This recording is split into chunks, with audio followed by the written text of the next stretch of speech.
নমস্কার বন্ধুরা, ভালোবাসা রান্নাঘরে তোমাদেরকে স্বাগত জানাই। চলে এসেছি আবার একটা নতুন ভিডিও নিয়ে। দেখো এখানে নিয়ে নিয়েছি পটল বাটা করে তোমাদেরকে দেখাবো একটু ইউনিকভাবে। তোমরা পুরো ভিডিওটা দেখতে থাকো। চলো রান্নাটা শুরু করে। চলো প্রথমে পটলগুলো কেটে নিই।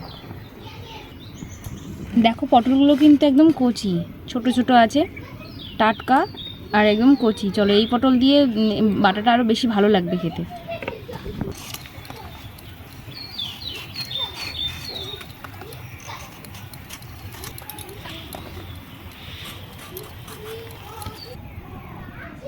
দেখো এই বীজগুলো কিন্তু আমরা ফেলে দেবো, দানা নরম তবুও ফেলে দেবো। পটলগুলো আমাদের কাটা হয়ে গেছে। এবার এর ভিতর থেকে এই পটলের দানাগুলোকে এই একটা চামচের সাহায্যে বের করে দেবো।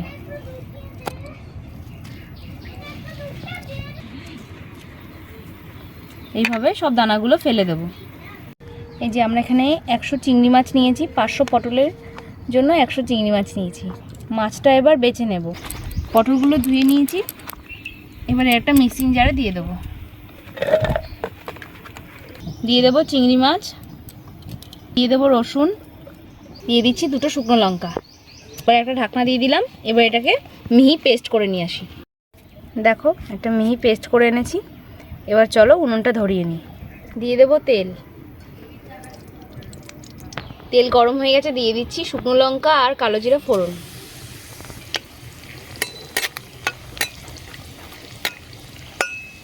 দিয়ে দেবো পেঁয়াজ।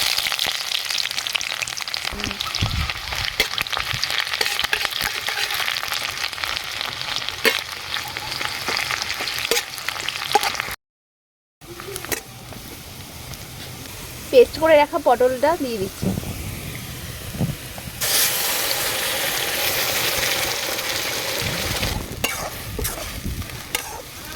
এইরকম পটলের ভর্তা কিন্তু গরম ভাতের সাথে হলে ভালোই লাগে। তো পরিমাণ মতো লবণ,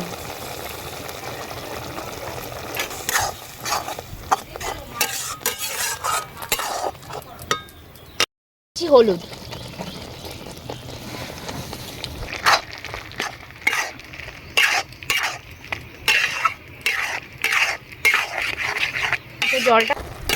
জলটা শুকনো পর্যন্ত এটাকে ভালো করে টানিয়ে নেব।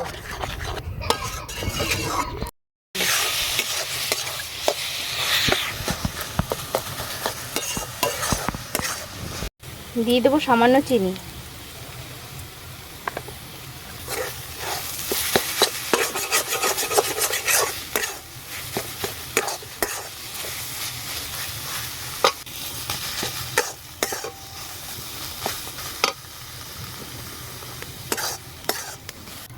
ভর্তাটা আমাদের হয়ে গেছে, এবার তুলে নিচ্ছি।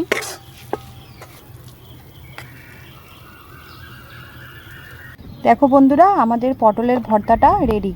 তো তোমাদের আমরা কিন্তু কুমড়োর ভর্তা করে, করলার ভর্তা করে দেখিয়েছি। তা আজকে আমরা একটু নতুন ইউনিক করার চেষ্টা করলাম, পটল আর চিংড়ি দিয়ে ভর্তা করে দেখালাম। তো তোমরা বাড়িতে অবশ্যই এটা ট্রাই করবে আর খাবে, আর আমাদের কমেন্ট করে জানাবে কেমন হয়েছে। আজকের ভিডিওটা এই পর্যন্তই। আবার আসছি একটা পরবর্তী ভিডিও নিয়ে। সবাই ভালো থেকো, সুস্থ থেকো, টাটা।